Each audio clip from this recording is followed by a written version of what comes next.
her best friend suddenly shoved her off a cliff. She plummeted down the rocky slope and crashed into the wilderness below. Thinking she had gotten rid of her, Sarah climbed down to cover up what had happened. But when she reached the bottom, the girl was nowhere to be found. Meanwhile, badly injured, Jules was dragging herself through the jungle, desperately trying to stay alive. She couldn't understand why the person she trusted most wanted her gone. As panic consumed her, she suddenly heard a familiar voice nearby. It was her best friend. Instinct took over. Ignoring the pain, she quickly hid among the trees. Sarah wandered through the jungle calling her name. She repeatedly apologized and begged for forgiveness. For a brief moment, Jules almost believed her, but the second she tried to stand up, Sarah's expression instantly changed. Terrified by the look on her face, Jules stayed silent and hidden. Sarah searched until nightfall. The girl spent the entire night alone, injured and terrified. By the next morning, she was growing weak from blood loss, but she knew she couldn't stay where she was. Summoning every bit of strength she had left, she staggered deeper into the forest. At the same time, Sarah prepared for another search and headed back into the jungle. What she didn't realize was that Jules had already made it back to the cabin. Alone and desperate, she used a needle and thread to stitch her own wound.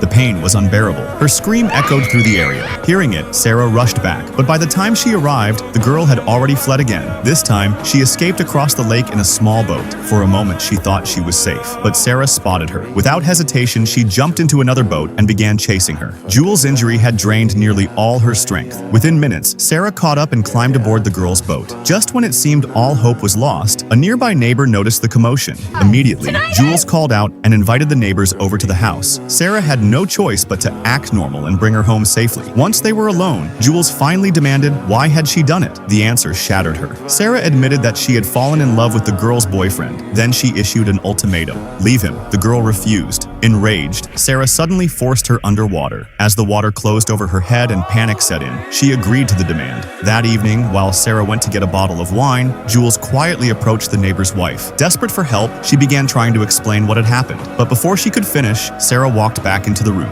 If you love your mother, like and subscribe to the channel and comment, "I love my mom."